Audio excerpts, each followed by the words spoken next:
Broadcasting live from Lothal.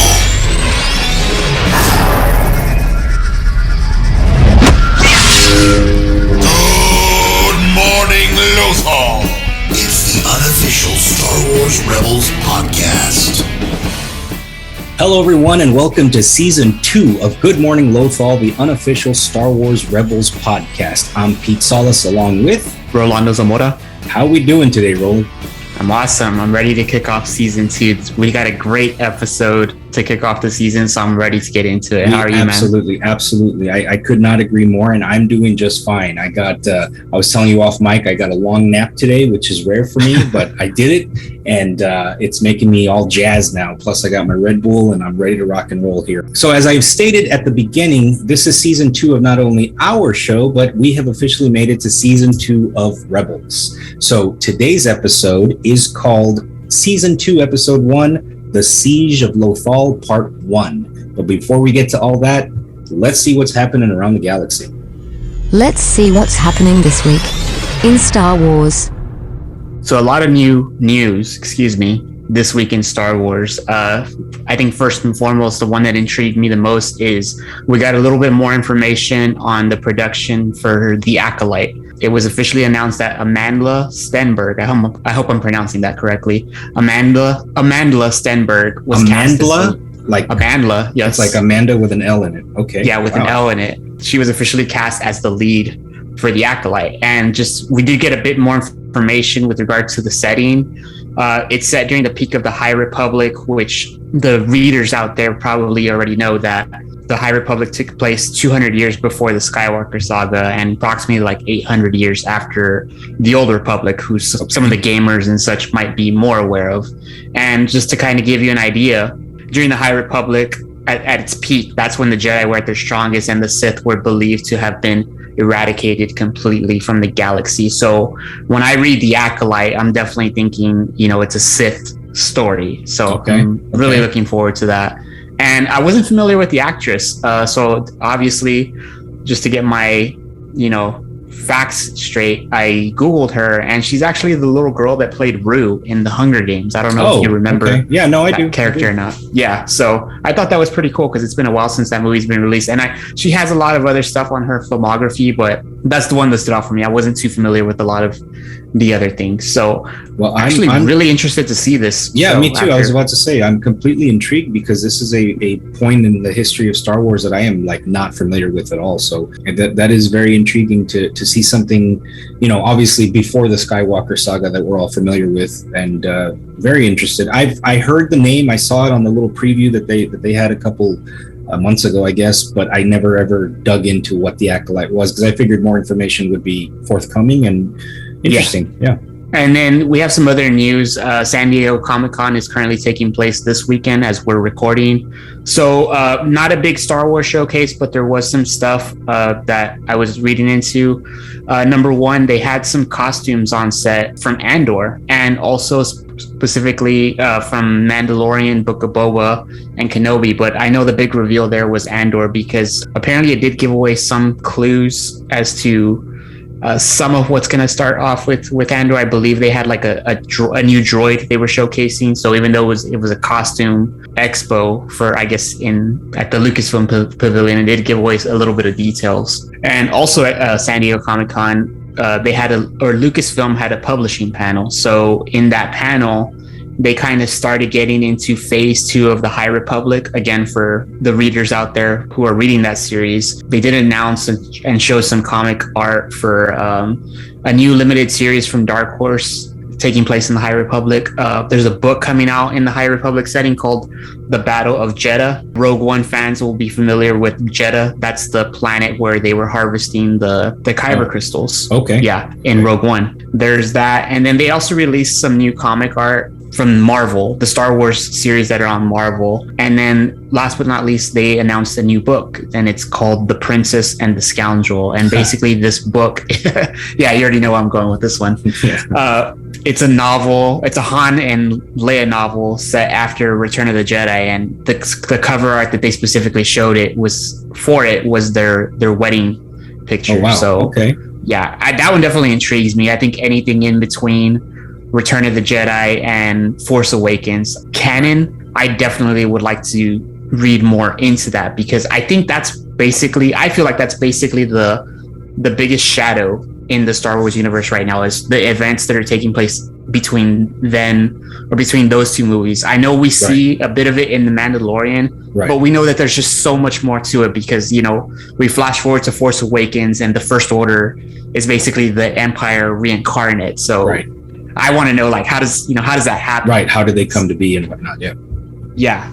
So that's definitely a book I will probably look into. That's pretty interesting, because, like, you know, it's almost like a romance novel in a way of the two of the biggest characters in the series, and I would have to assume that maybe it leads, if you're saying that the cover art is their wedding, then, you know, I'm pretty sure little Ben Solo isn't far, exactly. That's what intrigues me most about, you know, reading into that book. I want to know more about Ben Solo as a kid, if it does go that far, but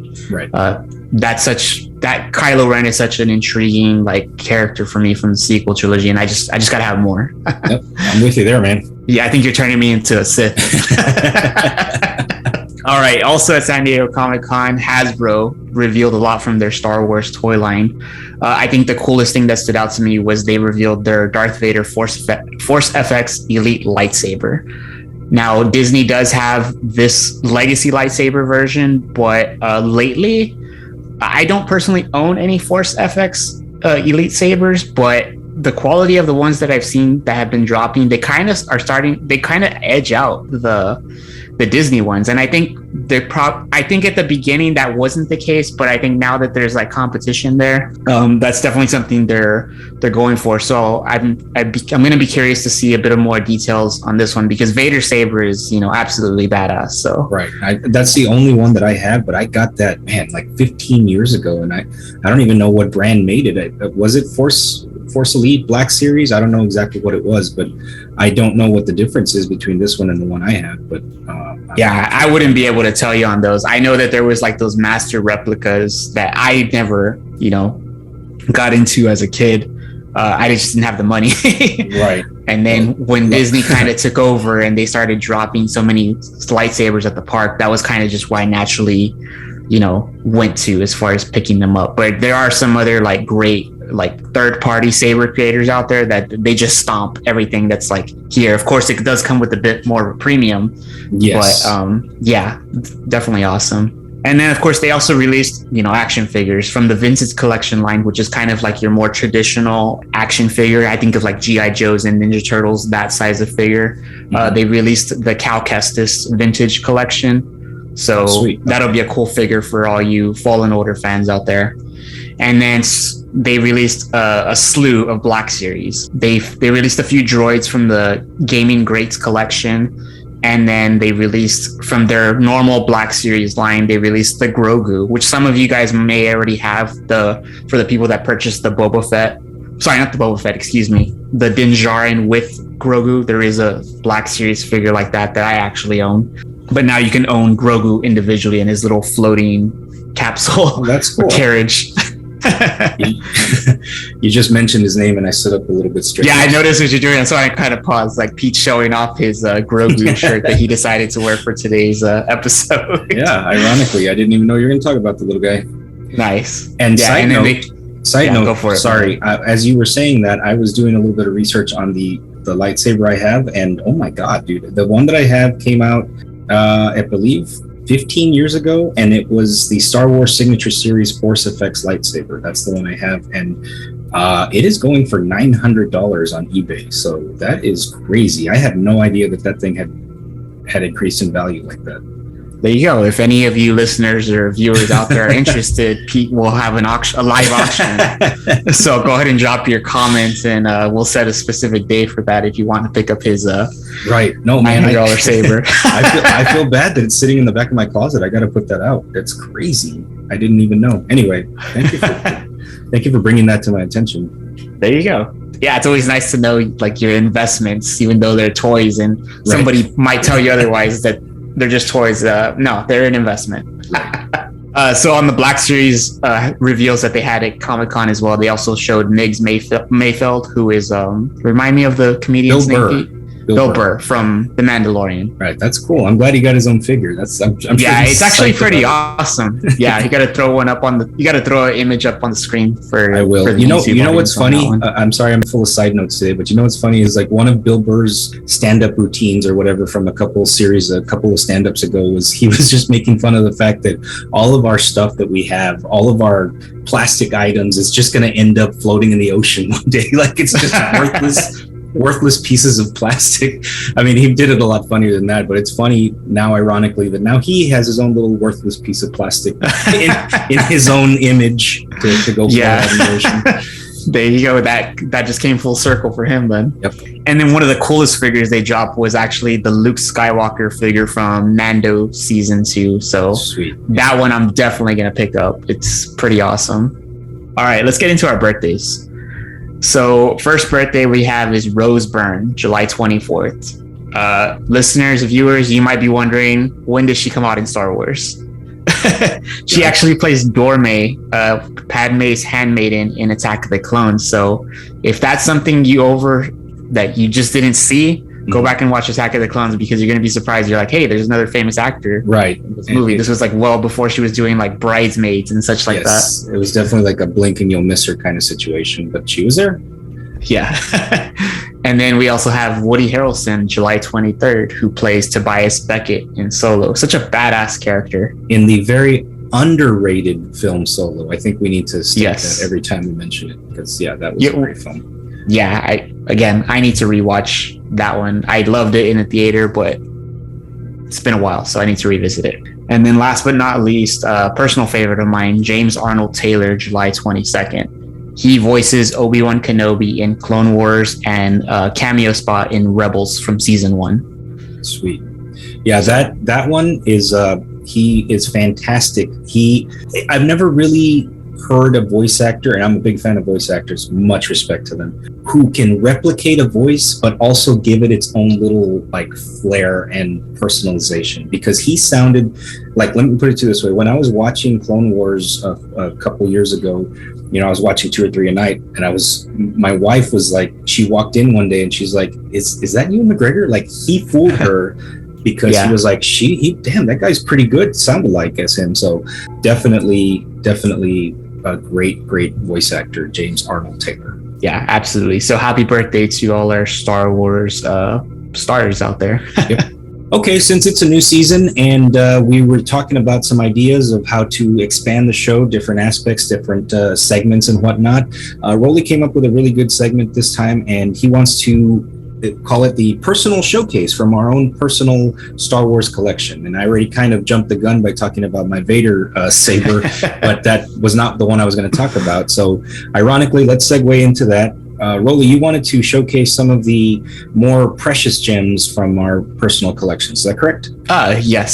So I was really excited to, at some point, talk about this on the show, because over the past 6 months or so, maybe even longer, these orders of statues that I've gotten for the past 2 years are finally coming in. And anybody who's a major toy collector out there knows that's kind of the norm. You buy something and it takes about a year to come in. But I think because of COVID, actually one of the figures that I got, it almost took 2 whole years to come in. So it's funny because I waited until I got all these figures to decide to order a display case, and come to find out those were also scarce because of the pandemic. Right. So I had these statues just sitting around my room, and finally this week I got my hands on one. I put my figures in there and such, and it just came out insanely gorgeous. So for our audio listeners out there, I'm gonna make it a point to put what we're gonna talk about on social media so you guys can check it out later in the week. But come on YouTube and check it out as we're talking about it. So everybody knows, all my friends and anybody who's new to this or who has been listening to the show and getting to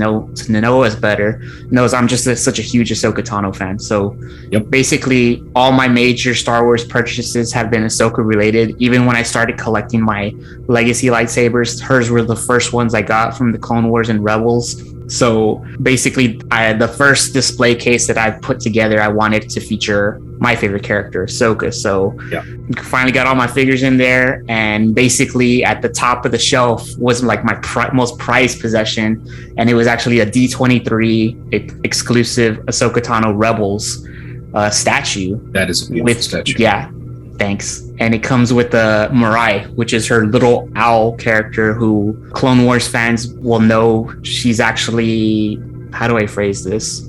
That's actually the physical form of what's left from the sister from the Mortis arc.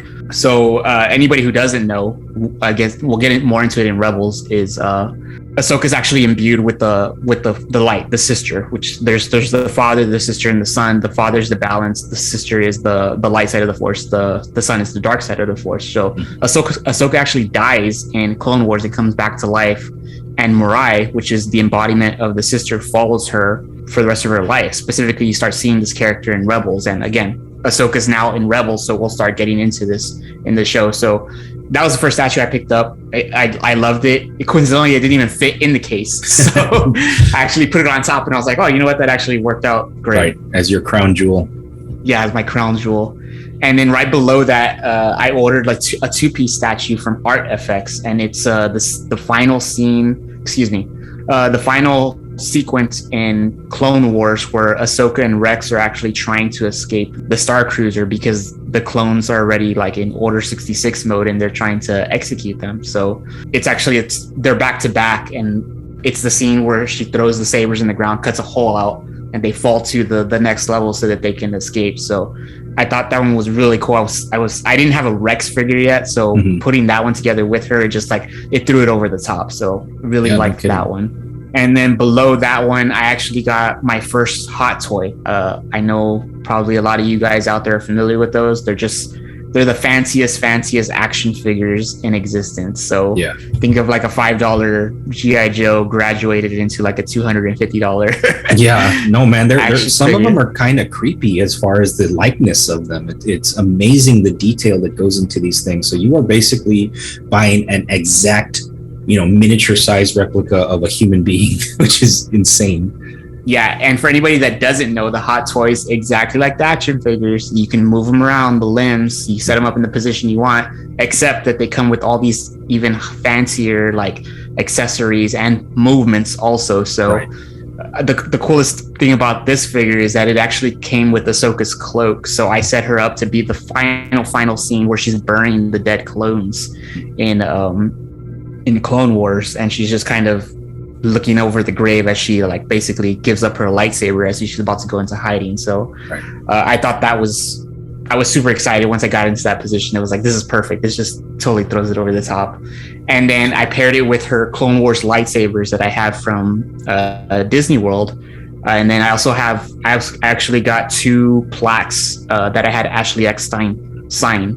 One for one for the Clone Wars sabers and one for the Rebel sabers. And so right below it in the case, I have the Rebel sabers set up with that plaque. So I was really excited the way it came out. I totally had a vision of what I wanted it to look like, and it just superseded it once I finally got everything in the case. So my next case that I'm planning on building is going to be fully dedicated to Mandalorian stuff. I think the Mandalorian TV show just totally threw that culture, so to say, over the top. So I really want to dedicate my next cabinet to be that. Yeah, no, man, the pictures don't do it justice. So that's a really, really great setup you got there.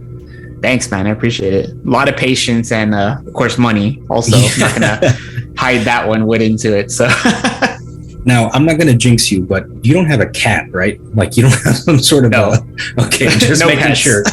Just making sure, man, because I follow some of those Hot Toys pages that they have these badass setups, and then there's these heartbreaks pages also that are like just I can't even say it. It looks like a murder crime scene, and it pierces my soul when I see these awesome figures destroyed by usually some sort of a cat or child. So yeah, I believe it.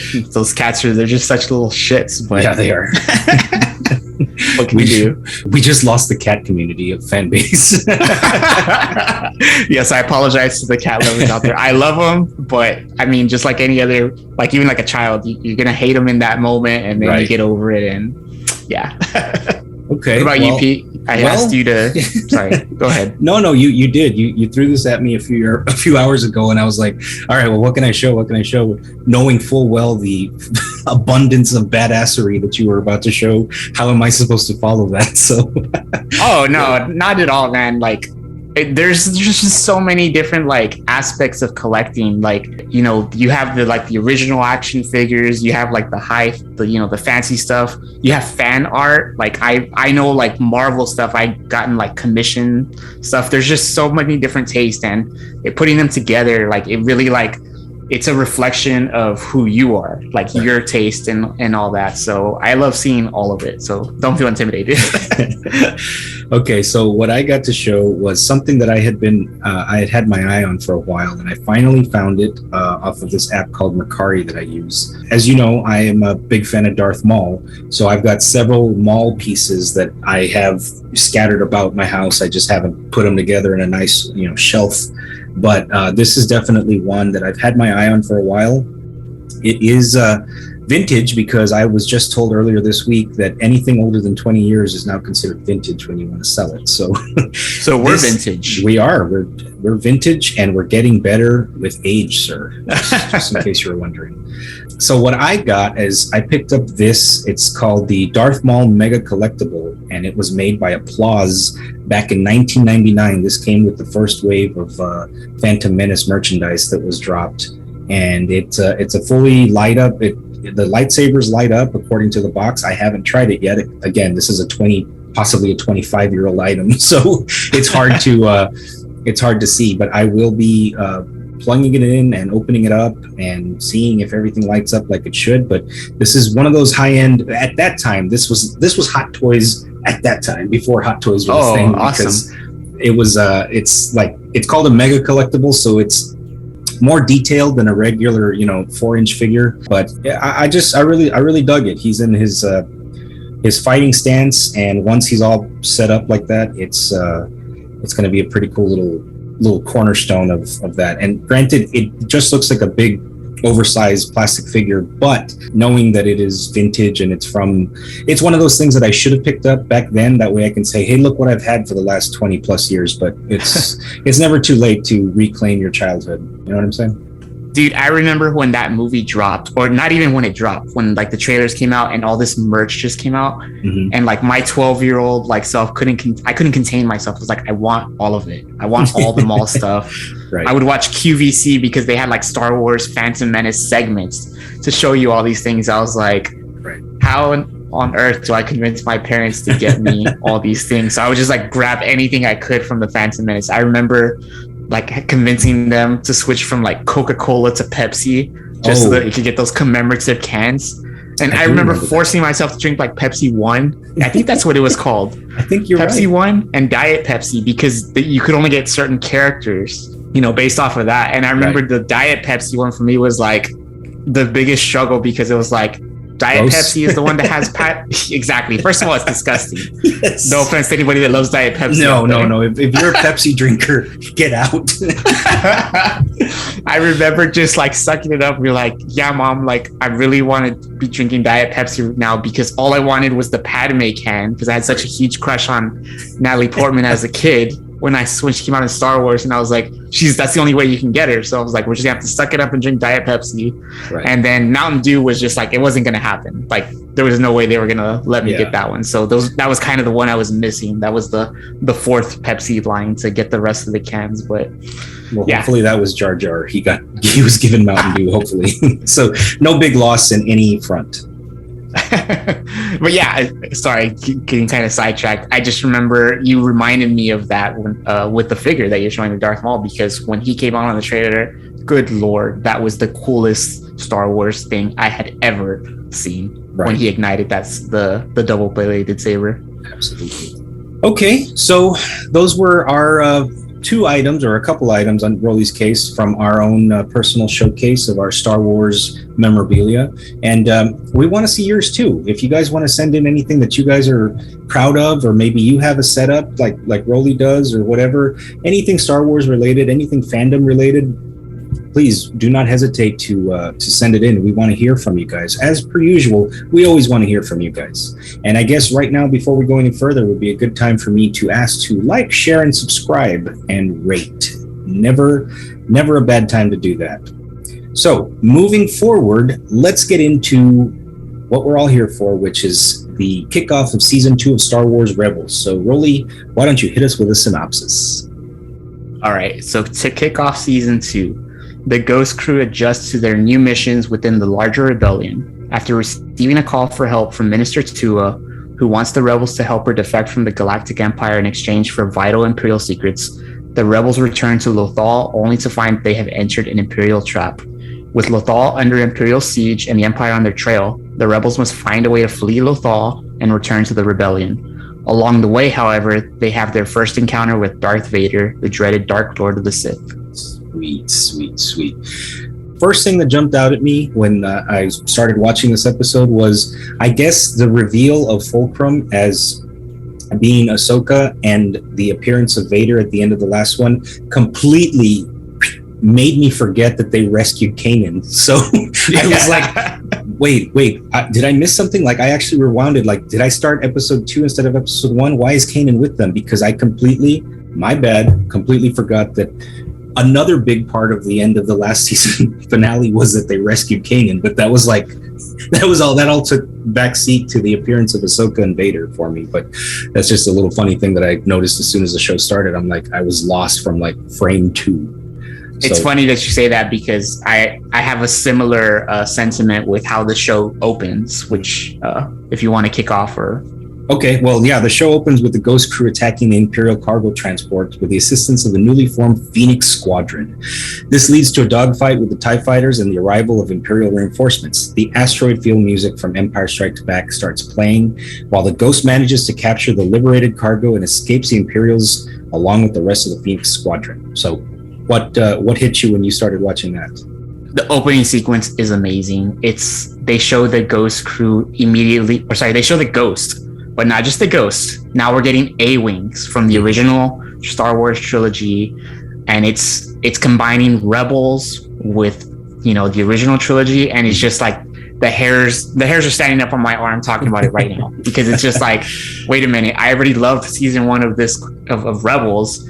Now you're implementing the actual movie into it. Now you're meshing the two items together, and I loved it because it was just so awesome. I think I mentioned the Phoenix Squadron a few times in the first season of our podcast, and I corrected myself later because they're not known as the Phoenix Squadron until this moment, when they basically start teaming up with the actual Rebel Alliance. So I just loved it. And then, like you mentioned, they start playing the asteroid field music from The Empire Strikes Back, which is, for me, it's one of my favorite pieces. So there's just a lot of nostalgia from the get-go, combining with these new Ghost crew members that I just absolutely love. And it's just like, okay, I'm fully engulfed into Star Wars in the first 2 seconds of this episode. So I already knew it was going to be good, and sure enough, it just keeps going after that. Yeah, man, and you're so good at like pinpointing these little musical cues. Like, I know a fair amount of them, but the asteroid field music, I did not recognize that, or if I did, it was so subconsciously in the back of my mind that it didn't register. So I don't feel like I grew up, so it's funny, it's a little side story on that. I grew up in a musical household. My dad is a band director, my mother was a music teacher.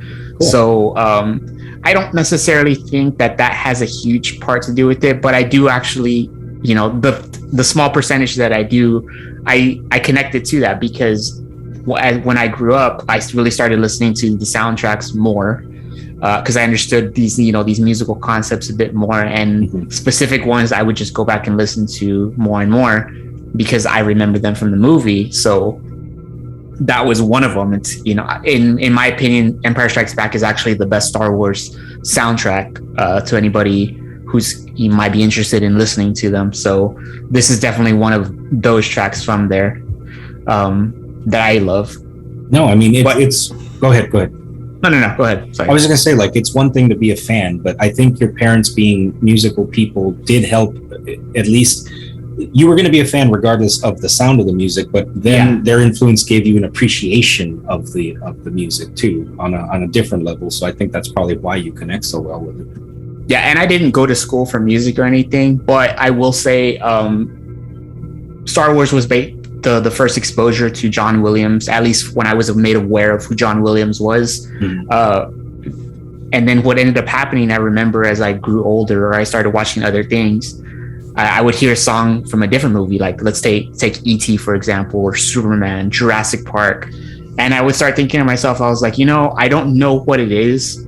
I couldn't explain it. I probably still can't explain to you today what it is, but I would tell myself, I was like, I bet that's John Williams. And then I would look it up and it was John Williams. Yeah. And it's funny because there's a couple of TikTok accounts I follow that they're basically music like experts, and they explain how certain composers use certain notes, certain like music theory, I guess so to say, and that's how it's this person. So I'm glad that I ran into that years later, because it does explain like how subconsciously I was connecting certain sounds to John Williams. And it really expanded my Star Wars knowledge just through the music alone. So I love it. No, I can completely agree with that. For instance, like Danny Elfman is clearly Danny Elfman anytime you hear him. He has his signature sound. Yes.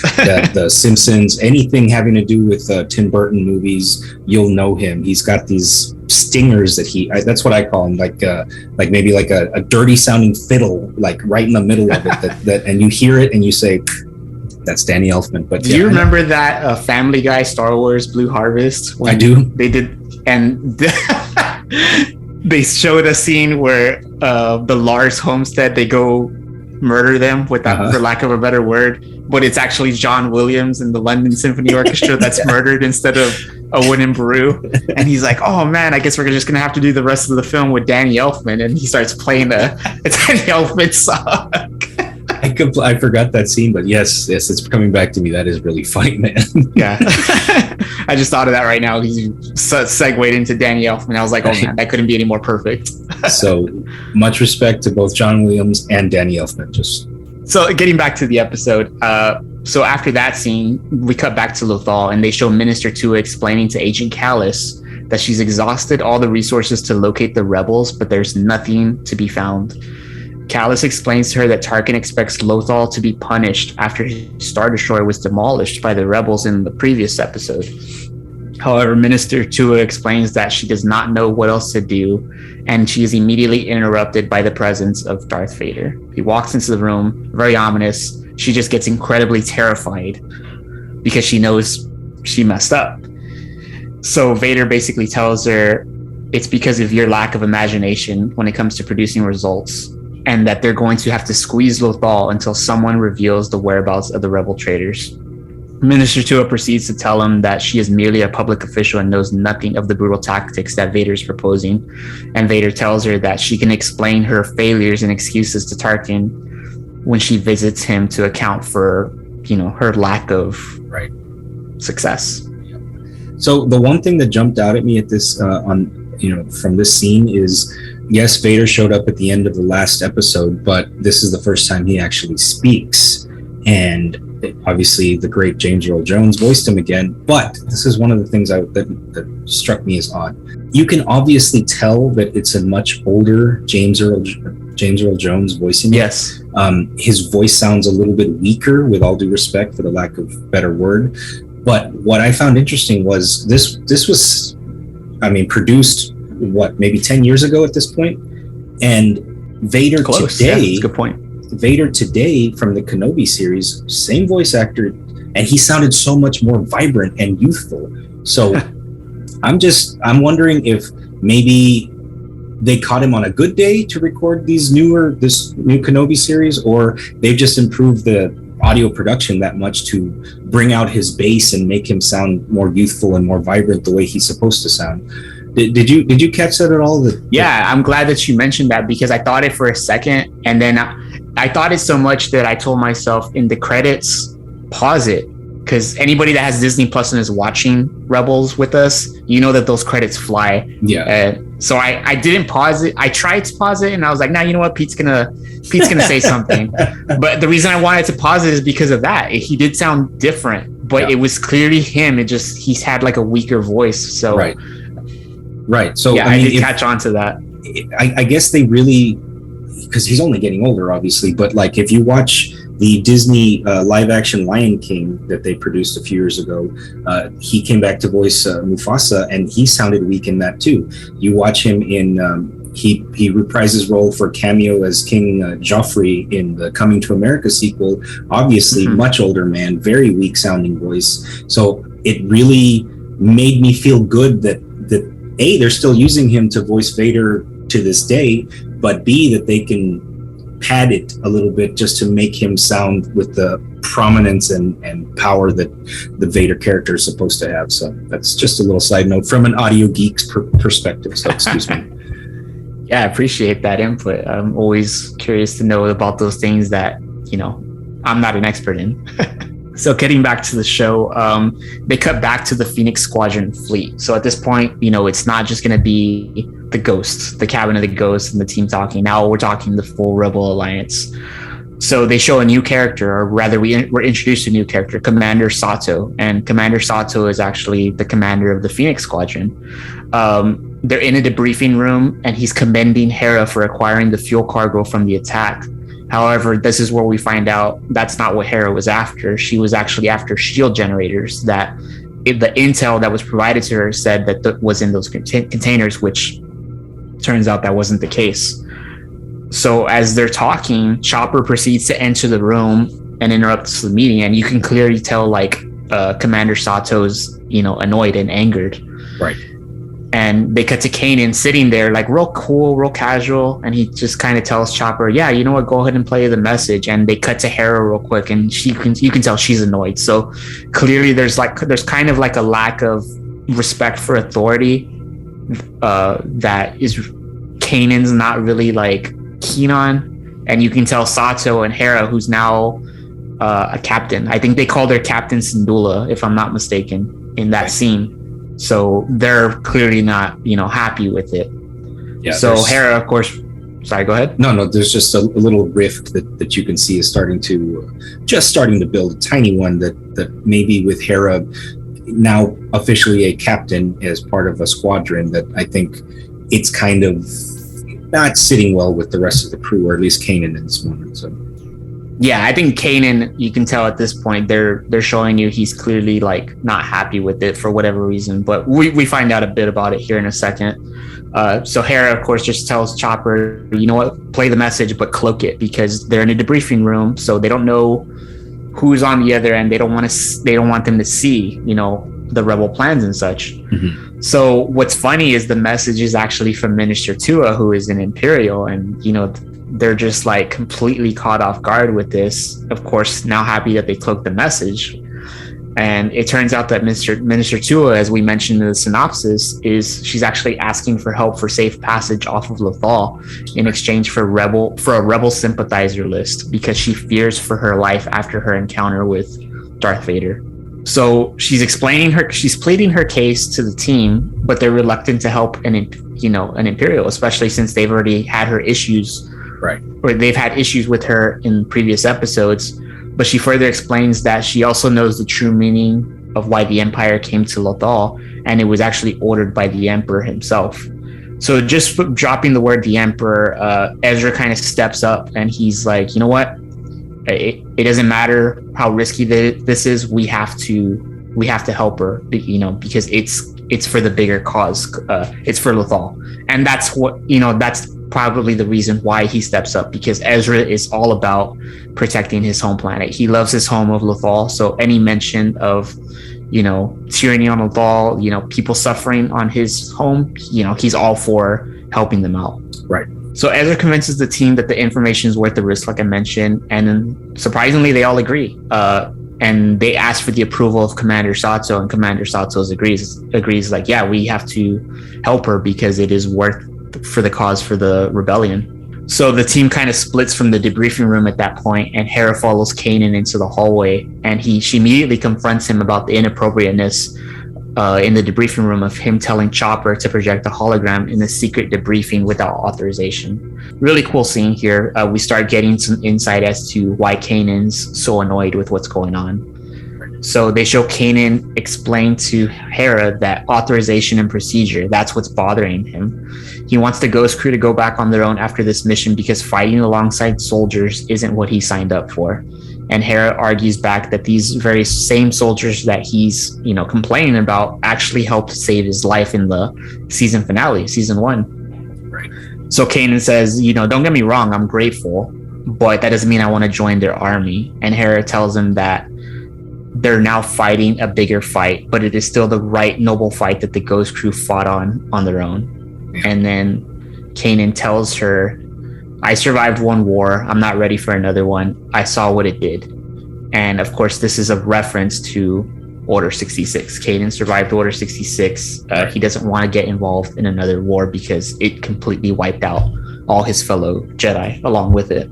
Right. No, I mean, and it's no wonder that he wouldn't want to fight alongside soldiers, because regardless if they're good, fighting for good or fighting for evil, I mean, his master was murdered in front of him by soldiers. So that whole thing of the post-traumatic stress is just, you can just tell it coming through, even in an animated series. So I really like this moment.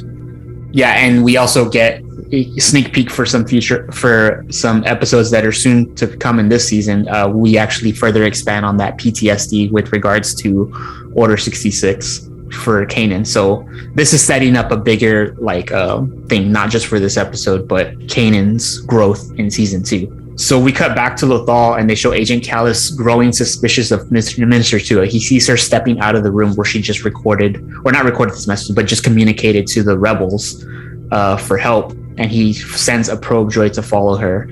And you can tell that there's a plan that he's, gonna implement to basically confront the traitor that is Minister Tua. So we cut back to the Ghost Crew, and now they're in the process of executing this plan that they're gonna do to extract Minister Tua. And basically what they're doing is they're gonna use a public shuttle, and they're gonna have Chopper pilot it, because now, the Empire is very much aware of them. They're looking for them, so they can't use the same tactics that they've been using in previous episodes. They have to be even more on high alert. So they're getting on the shuttle, and as usual, the team's kind of in doubt. And this is kind of normal when Ezra is the one that proposes the missions, because he's the young buck of the team. Right. But we also have to remember Ezra's grown so much in just one season, specifically through the Force. So it's no longer just him creating the plan on the fly.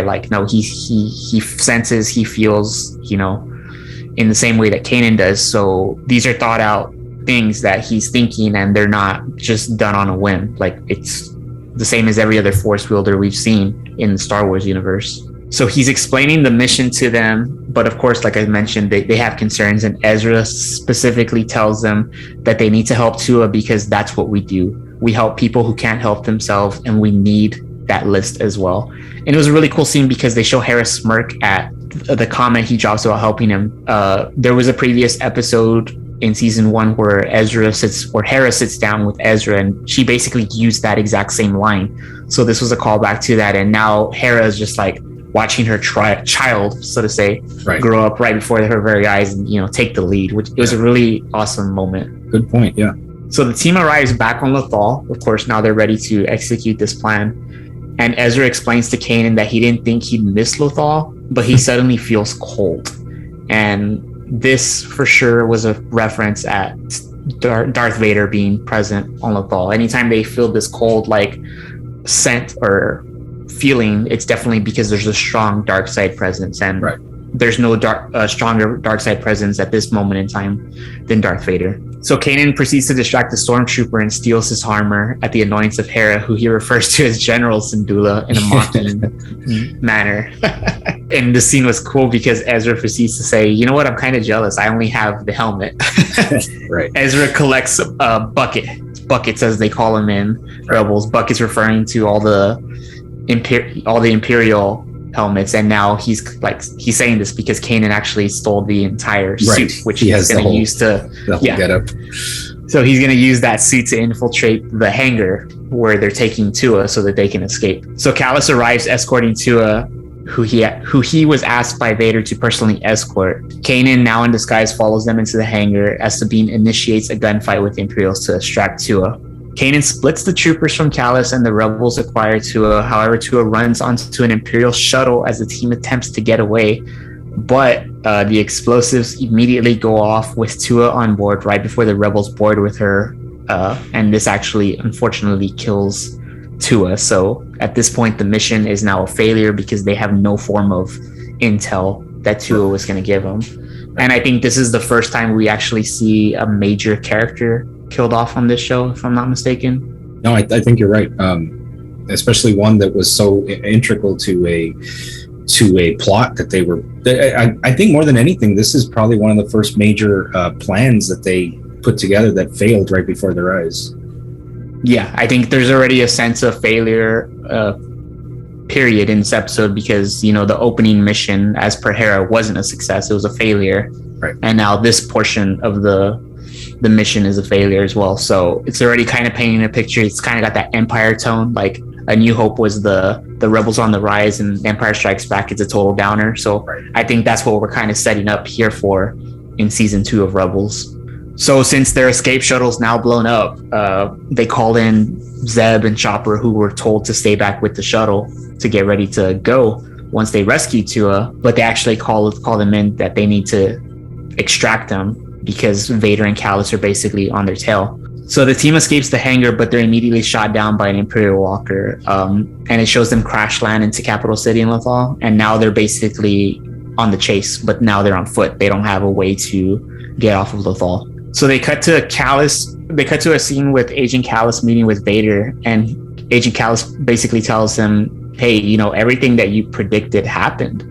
And Vader tells him exactly. And now the next part of the plan is for him to inform the public that the rebels now hide amongst them and that any spacecraft attempting to leave will be destroyed. So you're already getting a strong Vader presence here, which was, I know you were hoping for that. And when we were talking about what are your expectations for season 2 in the previous episode. So Absolutely. Very much present here. So now that the team's on foot, they actually go to the bridge, Ezra's old home, the Bridger hideout, as I call it. And they're actually playing the Imperial HoloNet message that just went out. And it's basically an Imperial telling them that that Lothal's very own Minister Tua lost her life at the hands of the rebels. And now these rebels are on the run. So basically the team is realizing that the Empire executed Tua purposely as a means to turn Lothal against the rebels. Right. So without even them having time to, you know, react to this or take it in, the team is immediately interrupted by stormtroopers who are trying to get inside of the Bridger household. So they place charges on the door, they get through, and they actually just blow the building up completely. However, fortunately, of course, the rebels are able to escape to the roof, and they end up creating a crazy plan to get out of Lothal by means of finding the shuttle at the Imperial complex. And I think Kanan was the one that proposed this, and his idea was basically like, well, if the storm, you know, if all the Imperials are looking for us, nobody's at their home base. Right. And Sabine confirms, she's like, you know what, as crazy as it sounds, Kanan's right. That makes the most sense since the complex is going to have the least amount of troopers since they're busy hunting the rebels. Right, correct. So they show the team walk off, and there's a very subtle moment that I had to rewind because I was like, that's, you know, I'm pretty sure that was Ezra's home, and they just blew it up. So sure enough, they show Ezra look back as they're walking away, and he kind of says to himself, I guess there's no going back home now. Right. So everything that Ezra, I guess in his mind, his past, you know, his home, it's gone. Like now that he's with these rebels, there's no, even if he wanted to go back at this point, there's no way he can go back to it. All the memories of all the physical memories of his parents are now gone after this incident. Yeah, this was a turning point moment. I mean, granted, when we first met Ezra in season 1, episode 1, he was living like in some sort of like a water tower or silo or something like that. He kind of had his own little space with his collectibles, living that whole Aladdin life that he was doing. But at some point, when he did go back to his home, I think he did kind of maybe not place down some roots so much, but at the very least, he allowed himself to absorb the feelings that were in that dwelling of the life that he once had. And now that he sees it ruined, this is pretty much, that's it. That was the last straw that he needed to finally say that my old life doesn't exist anymore. This is my life. I am a rebel. Yeah, true. And I was laughing there because when you said with all his collectibles and such, I just thought of like, that's my room. That's Ezra's living the single bachelor life, which he didn't choose. Don't. I feel horrible saying that. No, it's true. It's true. Yeah, I always thought I was always curious about that as to why he lives in that hangout and not necessarily at his home. But it has to be the emotions. Like he can't handle being in his actual home with his parents no longer around. So definitely, it's a really emotional moment in this scene, and really now sets the course. There's no options for Ezra. Like now he can only look forward. So now the team's trying to infiltrate the Imperial complex so that they can get onto a shuttle and get off of Lothal. So they show Kanan, who's still in disguise, of course, in the stormtrooper outfit, but now Ezra is dressed in his cadet gear from the previous season, right. And they're dressed as such because their ploy is that they're going to sneak into the complex and pretend that they're sneaking cargo in. So they're pushing these two crates of cargo in, and they come across a stormtrooper who's on duty. So another funny scene, Ezra's clearly still working on his Jedi mind trick game. So he tells Kanan, I got this, don't worry. And he proceeds to do the Jedi mind trick on the trooper and tells them, you don't need to see our cargo or whatever, or you're going to let us through. I don't remember the exact line. And then the trooper's like, are you telling me what to do? It's like, so it clearly didn't work. So Kanan jumps in. He's like, no. What he meant to say was that you're going to let us through without any issue. Right. So of course, Kanan being the master, it works, and they're able to sneak into the complex.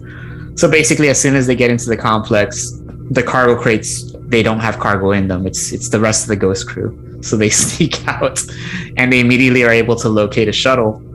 And as they're running towards the shuttle, Hera notices that they run past some shield generators. So right away, the failed mission from earlier, now there's a possibility to make up for that, because now they actually have military grade shield generators from the Empire that they can load onto this stolen shuttle and not only get back to the rebels, the rest of the Rebel Alliance, but also and go back and complete the original mission. So as the team is loading these shield generators onto the shuttle, Ezra and Kanan now at this point both sense the cold feeling yet again. Right. And at that moment, they turn around and they actually see Vader approaching them. And as Vader shows up, of course, they cue the Imperial March, like that's Vader's signature song. And they show him ignite his red saber and approach the team with plenty of stormtroopers behind him to back up. And then the unfortunate part of the episode happens. It cuts black, and it's to be continued. Yep. That was a hell of a way to end it. And I just completely love that. I guess that's his thing now, is like he's just waiting in the dark, and he lets you know that he's there by igniting his saber. And that's very reminiscent of the Rogue One hallway scene, the infamous scene. And he just did it in Kenobi also. As he was chasing him in the desert, and all you saw was and it turns on, and that's kind of his thing. It's intimidation is part of his whole. It factors into everything about him. Is he leads with intimidation. So that is a hell of a way to end the episode. I loved it. Yeah, really great episode. I didn't quite remember how season 2 kicked off, and then watching this one, I was like, yeah, this is gonna be a good season. Yep. Okay, well, that was the end of that episode, and then, like you said, it ended in a to be continued cliffhanger. So we will pick it up next week with episode 2. And do you know what that one's called? It is the Siege of Lothal Part 2. Yeah. No. Okay. So overall, Rolly, great episode or wonderful episode? Phenomenal episode. Phenomenal episode. Yeah, me too, man. I don't think they could have kicked it off any better than this. Now, little production note on this season it's 22 episodes, whereas the last one was only 15, I believe 16. So it's definitely a longer season. There's going to be a lot more side stories, side missions, and whatnot. But I'm anxious to get onto that train and see where it takes us. Yeah, absolutely. Don't forget, guys, Ahsoka showed up at the end of season 1, so that means something. She had a few lines in this episode, like they weren't that important because I didn't mention, so as you can tell, because I didn't mention them in our recap. But the reason I dropped her name is because not only are we getting new characters this season, you're going to see some familiar characters from the past show up as well alongside Ahsoka. So I'm excited to get through the season and stay with us. It's just it gets better and better and better. So if this episode was any indication for what's in store for the rest of the season, you're going to be excited to see it. Absolutely. So if that brings us to the end of this episode, before I let you go, I want to once again remind everybody to like, share, and subscribe and rate. And we welcome any feedback from the audience. Drop us a line, drop us a comment, drop us an email. However you want to get a hold of us, just get a hold of us. We are anxious to hear from the listener base and see, what you guys' thoughts on the episode. Join in the discussion, like Rolly likes to say. So if there's nothing else, then this has been Pete Salas along with Rolando Zamora saying, may the force be with you always. Goodbye from Lothal.